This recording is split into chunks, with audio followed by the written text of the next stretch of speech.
자, 반갑습니다. 배종찬 교수의 맛있는 돈 이야기 배종찬입니다. 부동산 시장이 완전 폭삭 가라앉고 있죠. 한국부동산원의 전국주택 가격 동향 조사 2022년 12월 둘째 주 주간 아파트 가격 동향을 살펴보더라도 얘기할 필요가 없죠. 어제의 보도자료에 의해도 주간 아파트 매매 가격 지수와 전세 가격 지수의 하락폭이 더 증가되고 있다는 겁니다. 정말 큰이 났다라고 말씀드릴 수가 있겠죠.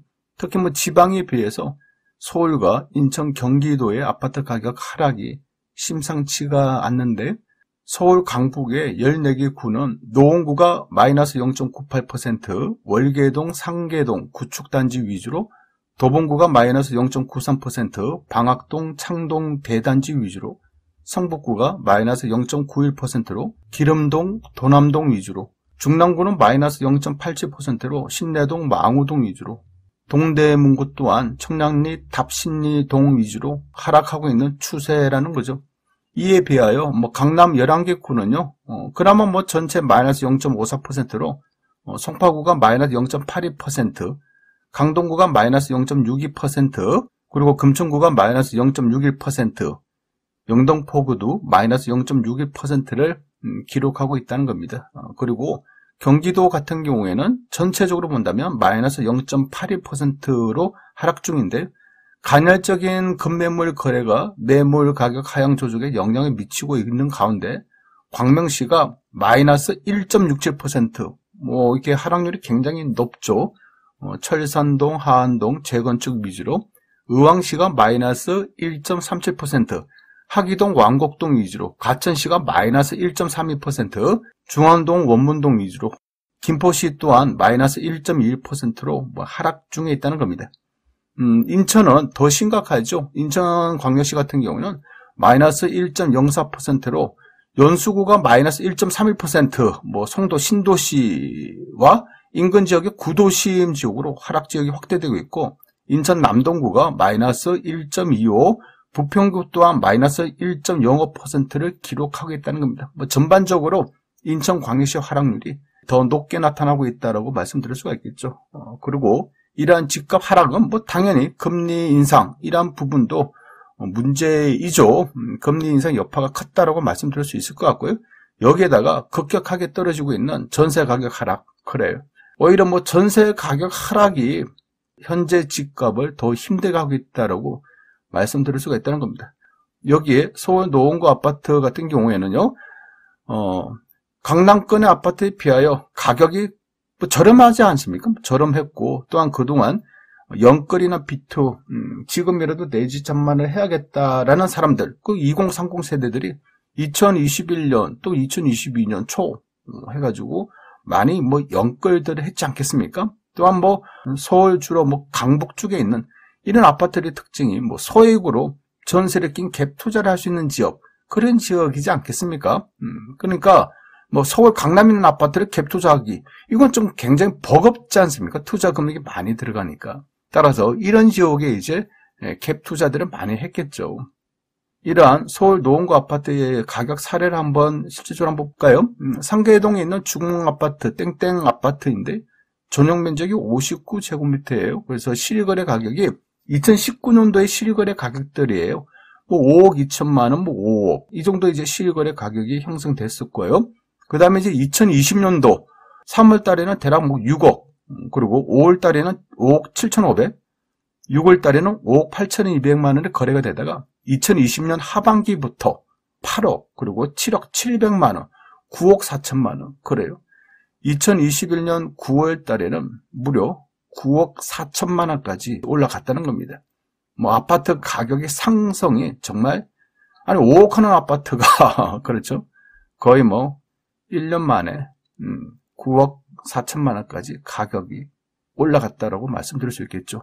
그런데요, 중요한 거는 2022년 3월 달에 7억 9,500만 원 거래되었고, 현재 11월 달에는 아파트 거래 금액이 낮은 층, 1층도 아니에요. 1층도 아닌데, 아파트의 매매 거래 금액이, 실거래 금액이 5억 1천만 원에 거래가 되었다는 거죠.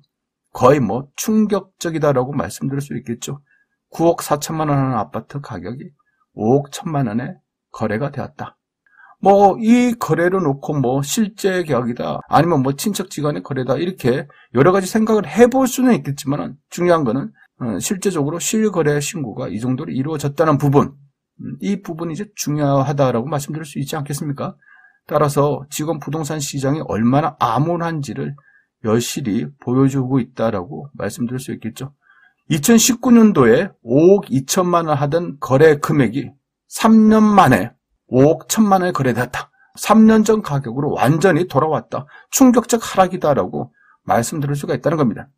이는 부동산 시장, 우리가 무주택자분들 입장에서, 서민들 입장에서 본다면 집값이 너무 올라갔다는 거예요. 또한 전세 가격이 너무 올라갔는데, 그렇다고 또 이처럼 부동산 가격이 너무 또 떨어지는 것도 문제다라고 말씀드릴 수가 있다는 겁니다. 현재 집 가진 사람들 입장에서는 얼마나 좀 고통스럽습니까?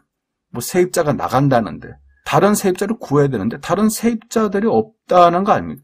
그러니 지금 또 대출도 안 되는 상황에 어떻게 전세금을 돌려줄 수 있냐는 거죠. 여기에다가 집값까지 떨어지니 참 난처하다. 어떻게 보면 이러한 현상, 이러한 악조건들이 부동산 가격을 계속 끌어내리는 거예요. 그런데 부동산 가격 하락은 좋은데 너무 급격하게 하락하고 있다. 너무 급하게 하락을 하니까 어떻게 보면 사회적 문제가 발생된다라고 말씀드릴 수 있겠죠. 이를 부동산 시장의 경착륙이라고 하지 않습니까? 너무 급격한 하락. 어떻게 보면 이제 부동산 가격의 추락이라고 해야 되겠죠. 그러면 여러분 아시다시피 너무 급격하게 하락하고 너무 추락하면 그 사태는 그렇죠?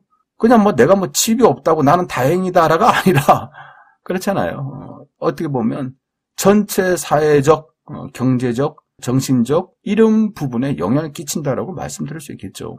따라서 정부의 적절한 부동산 대책, 즉 부동산 수요를 증가시키는, 지금 부동산 산다는 사람들이 없지 않습니까? 나는 돈이 있어. 지금 부동산 살 돈은 있어. 하지만 취득세 중과세, 양도소득세 중과세 이거기 때문에 지금 사고 싶어도 못 사. 취득세 무서워서. 다주택자가 10억짜리 아파트를 사는데 취득세가 12%야. 그러면 매매금액 10억인데 취득세가 12%. 그럼 1억 2천이지 않습니까? 이거 누가 사겠냐는 거예요, 이거. 그렇지 않습니까? 3억짜리 아파트를 사는데 취득세가 3,600만 원입니다. 이거 누가 사겠냐는 거예요, 이거. 따라서 지금 같은 분위기에서는 부동산 가격이 상승할 때는 취득세 중과세, 양도소득세 중과세 당연하지 않습니까?